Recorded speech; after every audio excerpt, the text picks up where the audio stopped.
Las páginas vivas de los viejos y añorados periódicos de papel registran a través de la historia imágenes, noticias, fotografías de acontecimientos felices, de hitos en la construcción de una identidad nacional, y también hay páginas de dolor. Y justamente contamos hoy para tratar de procesar en el ánimo, en el espíritu, esas páginas de dolor con un ángel de la niñez, con un guardián de del futuro, de las raíces de un país como Costa Rica, lamentablemente irrespetadas, mancilladas y agredidas esas raíces. Contamos una vez más con la presencia del doctor Carlos Jiménez Herrera, director del Hospital Nacional de Niños. Gracias, doctor, por estar de nuevo Gracias, don Roberto, en por Páginas Vivas. invitarme de nuevo a Páginas Vivas y para mí es el honor de estar aquí presente.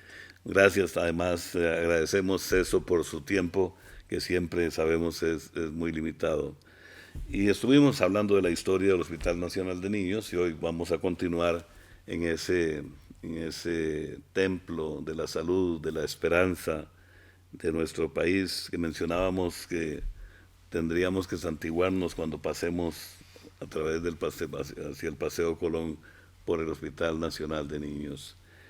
Doctor, ¿cómo mantener la esperanza, la mística, la disciplina, la entrega con la que ustedes en el hospital, usted y todas las personas que colaboran en las distintas áreas del hospital, desde la más especializada hasta la más humilde, para no desfallecer ante una, desgraciadamente, se puede decir, avalancha de violencia que cae directamente sobre los niños y las niñas?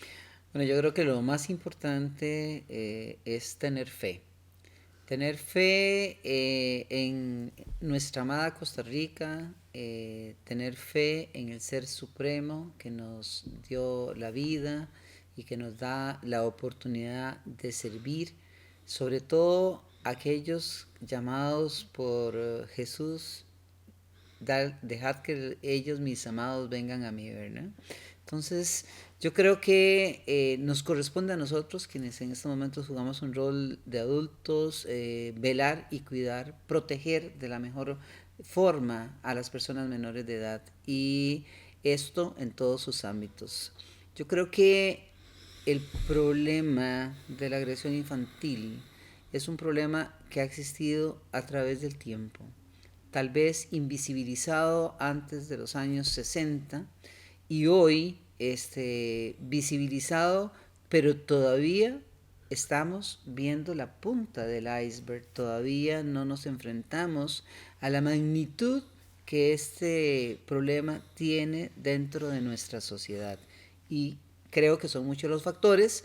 Por supuesto que esto afecta el ánimo de cualquier funcionario de la salud, pero es Dios mismo quien nos tiene que dar esa fortaleza pertinente para poder enfrentar estas situaciones con valentía, denunciarlas y tratar de buscar todos aquellos mecanismos que nos permitan prevenir que más niños sean víctimas de este flagelo.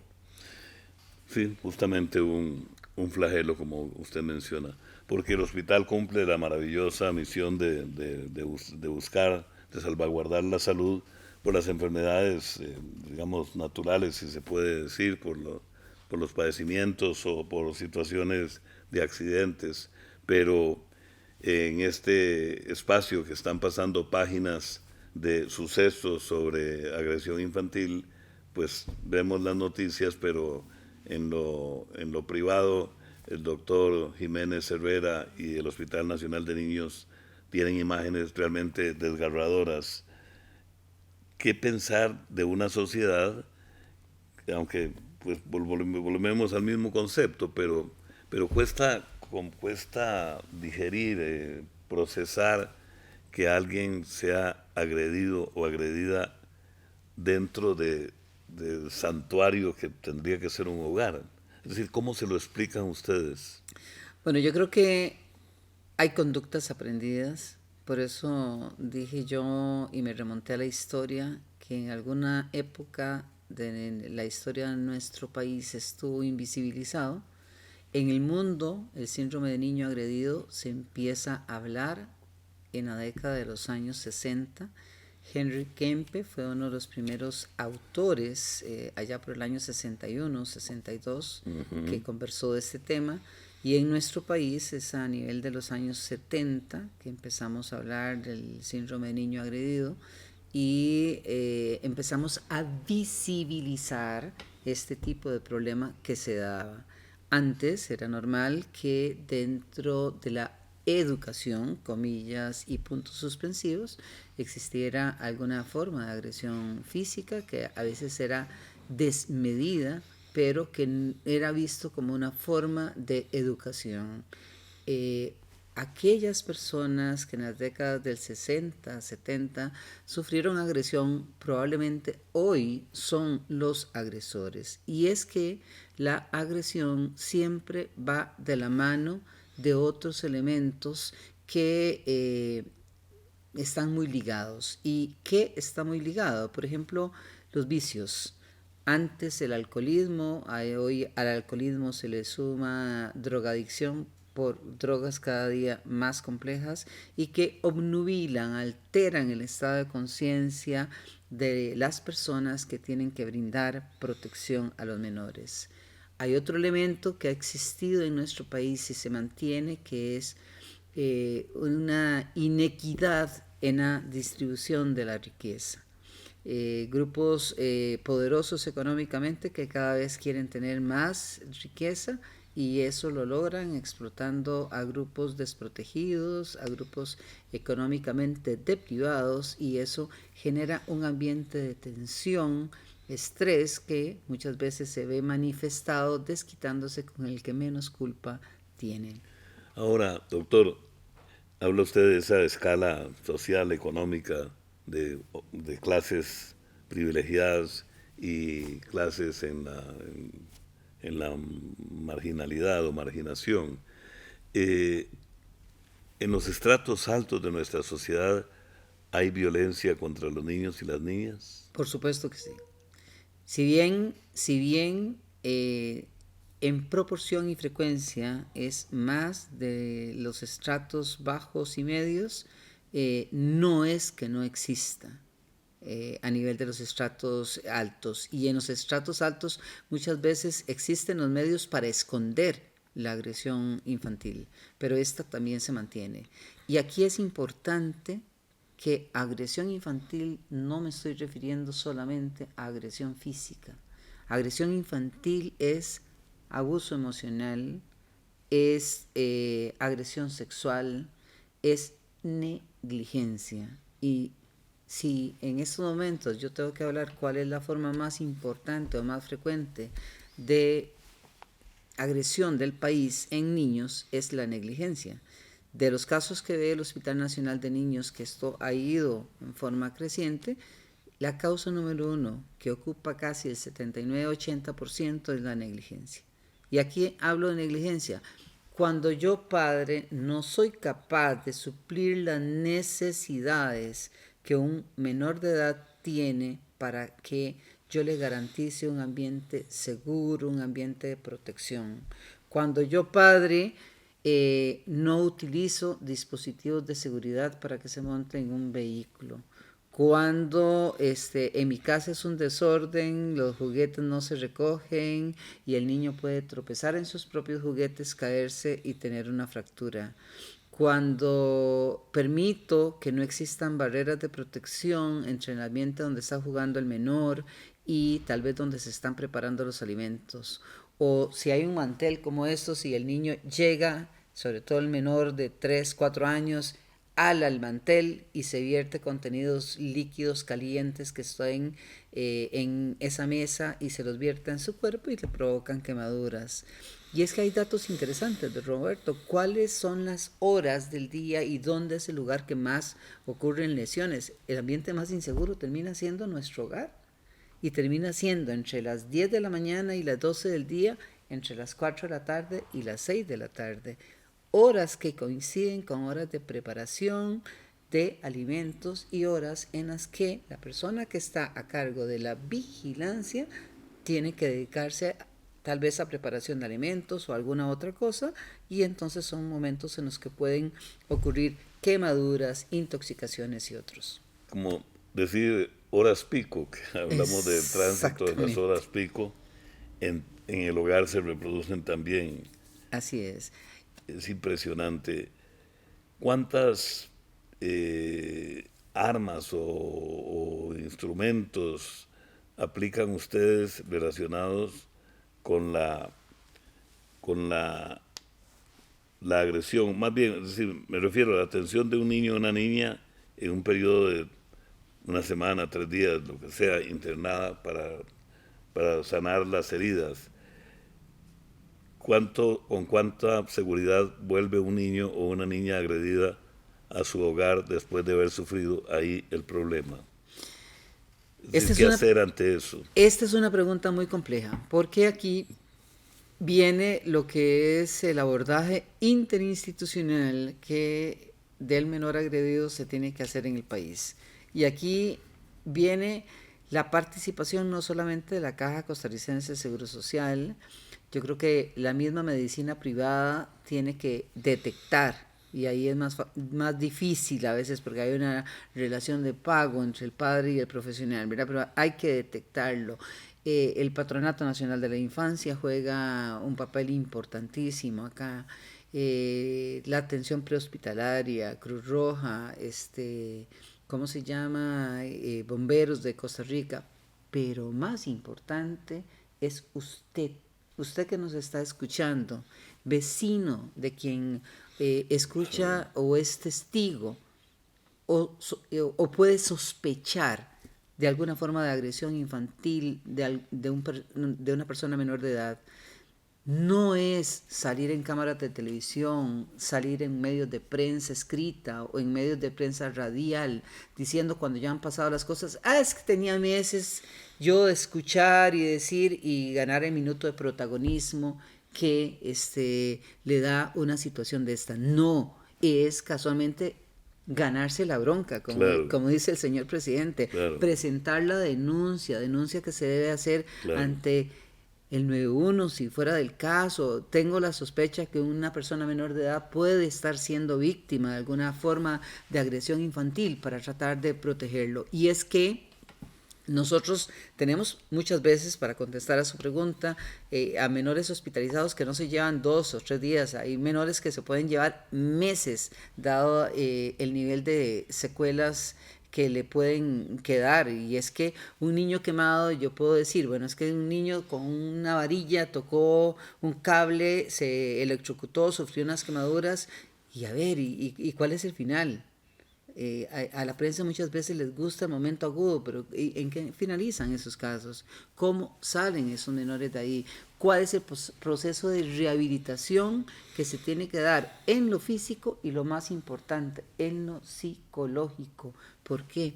Porque esas cicatrices psicológicas pueden ser que me conviertan a ese niño hoy agredido dentro del futuro en un agresor. Estamos con el doctor Carlos Jiménez Herrera, director del Hospital Nacional de Niños, en Páginas Vivas. Vamos a una pausa y ya volvemos.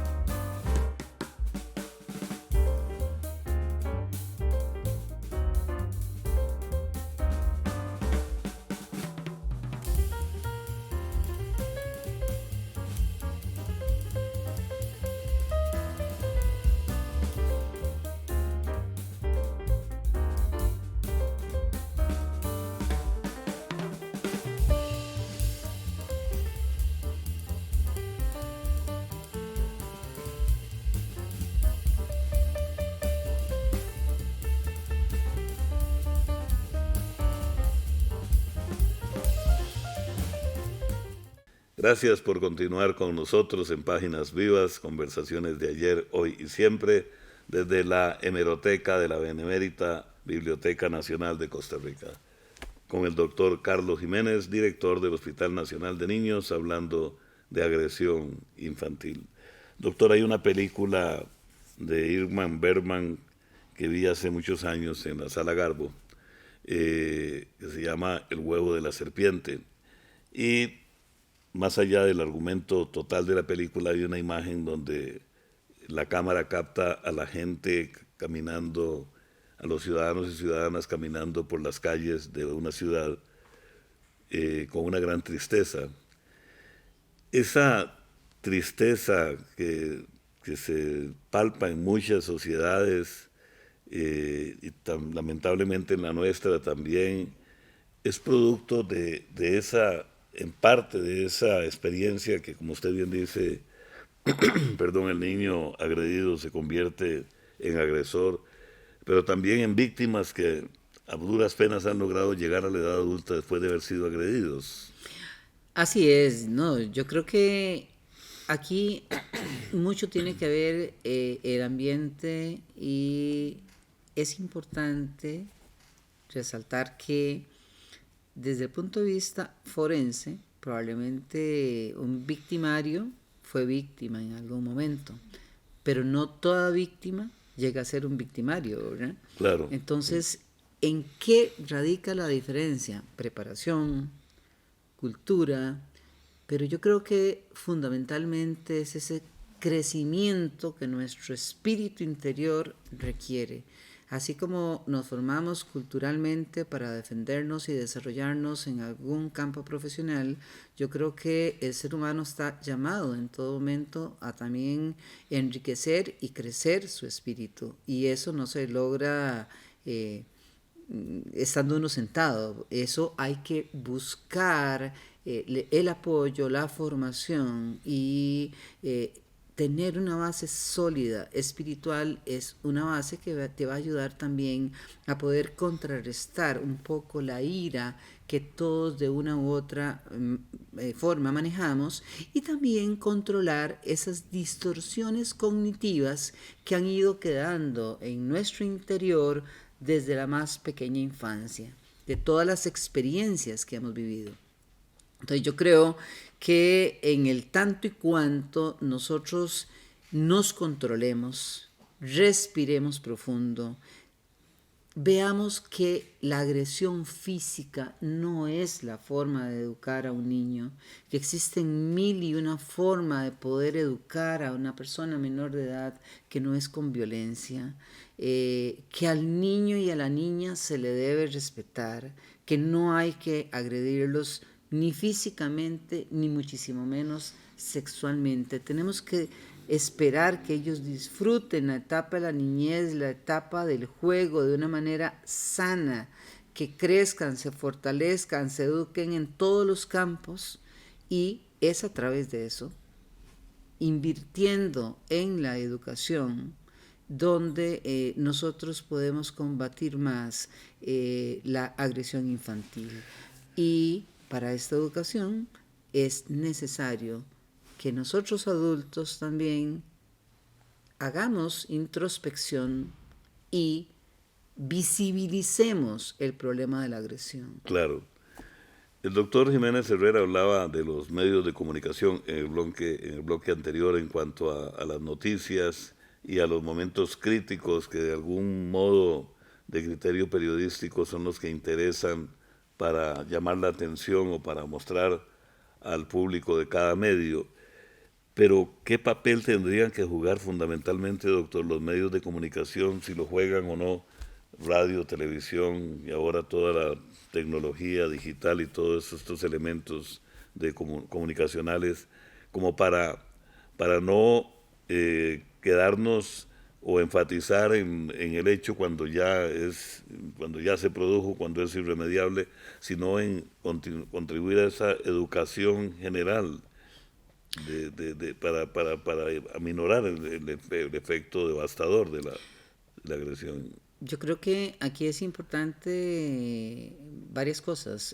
La primera, cuando yo utilizo los medios de comunicación, estoy informando a la población, pero difícilmente voy a lograr un cambio de conducta. Ese cambio de conducta lo hago con la educación de pequeño grupo o de persona a persona. Y ahí sí son, por ejemplo, asistentes técnicos de atención en salud, los famosos ATAPs, los que me pueden ayudar.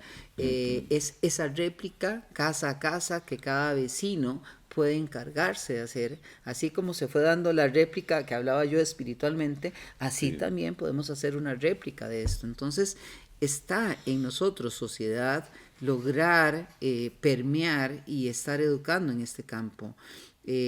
¿Cómo hacer para que no haya agresión cuando no en los momentos en los que tenemos programas que son informativos, sino programas comerciales? Sí, claro. Tengo una serie de narconovelas, de series CSI, etcétera, de investigación donde lo que veo son los crímenes más atroces y toda una escuela para la juventud de las diferentes formas de delinquir, ¿verdad? Entonces, yo creo que, a ver, ¿qué ganamos Claro. publicitando o vendiendo ese tipo de series a una sociedad y sin horarios de restricción? Ya no tenemos una oficina de censura que, como antes, en la época en la que yo crecí, había cierta hora y a partir de que salía el anuncio de la censura, muchachito a la cama porque ya usted no puede, y Así se es. respetaba. Eso hoy en día no se presenta. Entonces nos quejamos de una sociedad insegura, pero esa sociedad insegura creo que hemos sido nosotros mismos los que la hemos creado. Claro. Ahora, la palabra o el término es nuevo, por lo menos de uso reciente, según recuerda uno, es la palabra bullying, pero ha existido siempre, ¿verdad? El tema del bullying, y en ese contexto ya pasamos a niños y niñas agredidas que también pueden llegar al Hospital Nacional de Niños sin una sola herida física, pero tremendamente agredidos. Sí, y nosotros tenemos negligencia en primer lugar, se varía a veces entre abuso físico y abuso sexual, quién está en el segundo y quién está en el tercero, y el cuarto lugar es el abuso emocional, que antes también pasaba absolutamente invisibilizado.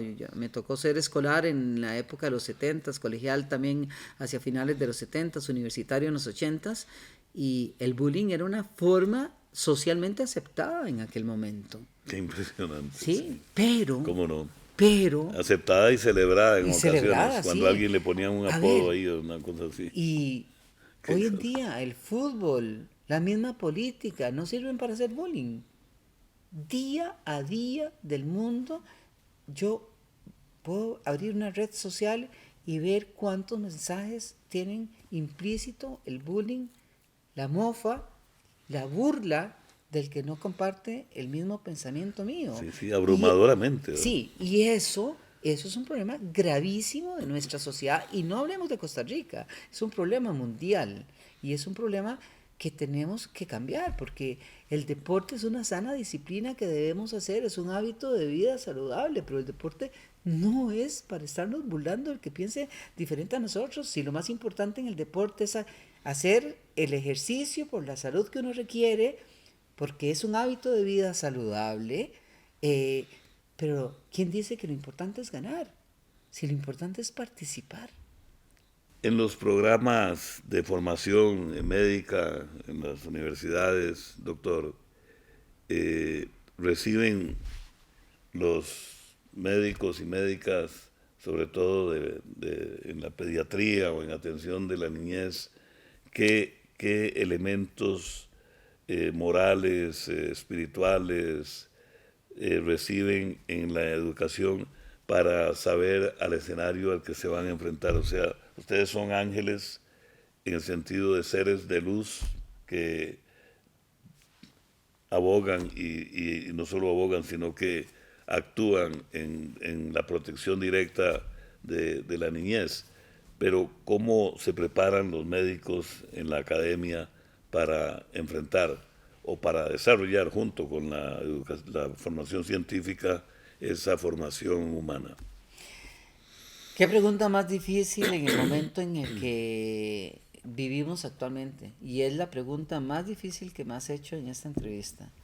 Porque ciertamente soy de la idea que cuando uno opta por una vocación de salud, lo primero que debe tener antes de sentirse atraído hacia la vocación de salud es tener Sí, vocación sí, humana. antes de lucir la gabacha, digamos. Exactamente, es esa vocación de servicio, de sacrificio, esa vocación que te lleva a negarte a ti mismo para servir a las personas a las que te vas a deber finalmente, porque eso es lo que uno busca con la medicina, es arte y ciencia. Ciencia que tienes que tener, pero el arte de saber escuchar, saber entender, pero fundamentalmente saber comprender, ponerse en los zapatos del otro. Puedo dar fe que a nivel de la universidad pública de este país, nosotros tratamos en todo momento de dar una formación integral y una formación social de manera tal que nuestros profesionales sean sensibles en ese sentido, que todos acepten, que todo el estudiantado acepte ese tipo de pensamiento, es de lo que no puedo dar fe en este momento, Claro. porque eso es parte de la descomposición social de valores que ha tenido nuestra sociedad a través del tiempo y en el cual nos hemos materializado y nos hemos centrado en las cosas materiales y hemos apartado de un poco de nosotros las cosas del espíritu. Y yo creo que muchas de estas tendencias y mucho del desastre que estamos viviendo en este momento en nuestro país y a nivel mundial está centrado fundamentalmente en esa negativa del espíritu y en esa negativa incluso de Dios que hemos dado en la sociedad actual. Esta conversación con el doctor Jiménez Herrera del Hospital Nacional de Niños nos debe, estoy seguro que ha calado en ustedes y en nosotros para tomar aún más conciencia, si es que la tenemos, para tratar de salvaguardar la integridad de seres humanos que están empezando a vivir. Gracias, doctor, por estar de nuevo con nosotros, Con por mucho gusto. esta segunda oportunidad y no perdemos la ilusión de volver a contar con usted en un próximo espacio de Páginas Vivas. Para mí es un placer y más bien muchísimas gracias por la oportunidad. Gracias por su tiempo y muchas gracias a ustedes por la atención a Páginas Vivas, conversaciones de ayer, hoy y siempre. Les esperamos en la próxima edición, ya en esta sexta temporada de nuestro programa. Muchas gracias.